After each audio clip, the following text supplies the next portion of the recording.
The Cheeseboy 628 Show, starring Cheeseboy 628.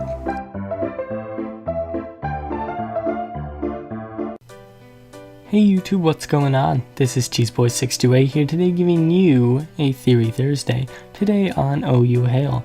And the reason I'm doing it today is there was a subscriber by the name of Hello and Bye who commented on my last Theory Thursday asking if they could submit teams for Theory Thursday, and I said absolutely sure, why not?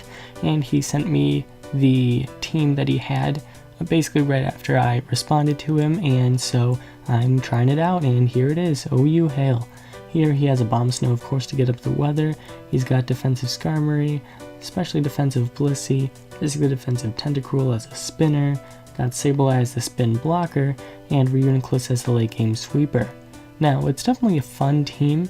It's not a team I would use too much, honestly, just because it's kind of stallish, and they're not necessarily the most interesting of battles. Plus, it's Blissey, and I usually don't like people who use Blissey, but in this case, I will definitely allow for it.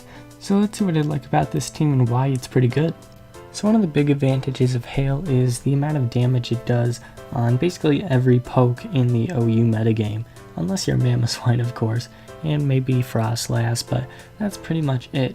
Because Hail hits every poke except for, of course, pokes that are part ice. So it's nice to get that little residual damage for not only scouting, but potentially just withering away some pokes. And once you get up hazards with Skarmory, or you get up Stealth Rocks with Bliss, you know, it's definitely going to cause quite a bit of damage. You may have noticed it's also Skarm Bliss here, which is, in my opinion, kind of dead, but at the same time, there are plenty of times where it can work pretty well with proper prediction, because Blissey just takes every special hit known to man, and then Skarmory, of course, takes all the physical hits. And while you're just using this pretty simple strategy, you're able to get up all these hazards, have Hail up, and with all this residual, there's really just little that the opponent is able to do.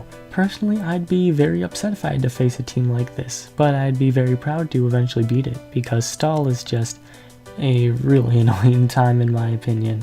But nonetheless, it's still a cool team, it's a good idea, and you'll see as you wither away everything. I like the idea of Reuniclus being the late game sweeper. Set up some Calm Minds, it's max HP, max defense. Even with lefties, you don't even need Life Orb, and you're already doing tons of damage because it has an amazing special attack stat. So as Reuniclus just keeps setting up, it's going to cause a ton of damage. This Dugtrio just doesn't know what's coming to him, as by now I'm at +3 special defense, and I'm also max HP, max defense, so by now any physical attackers that even remain from all this residual are not going to be able to touch me very much. And Psyshock plus Focus Blast is amazing coverage unless you're Sableye or Spiritomb, and in this case I'm just doing fine.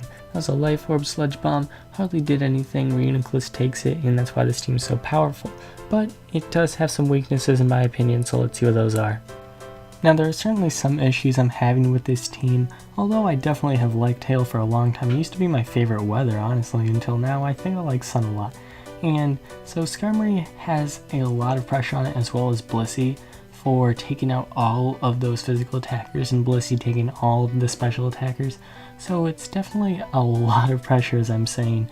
And the problem that I did here was I pretty much sacked my Skarmory just to make sure he didn't set up, but what I forgot was, you know, Blissey takes hits for days, so I could have just Toxic Stalled it and would have been fine with that.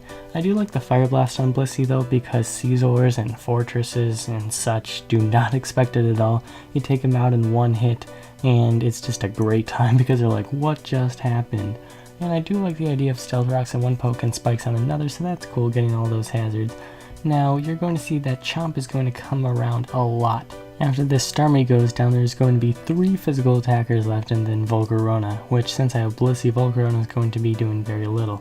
But what you see here is now that I lost Skarmory, I have a lot of trouble against this Scizor. Because now that Scizor could get that free Swords Dance, it's basically going to tear this giant hole in my team because I have nothing to take it anymore because of friggin' Skarmory going down. So it's really just a lot of pressure on those walls, as I was saying. Now looking at the box, I wanted to address these 3 main points of setup. As you could tell, Scizor setting up at +2, when I lost my Skarmory was a huge problem. I also have very few attacks to respond against these very powerful attacks that are setting up, and then that also gives me no chance to get momentum. I can stop momentum, but I can't really gain any. I guess there's proper prediction that lets me use some great momentum with Reuniclus, but unfortunately I wasn't able to abuse it there because Caesar could just sweep through until a Dart of Hail, honestly, and then Chomp could have just swept from there.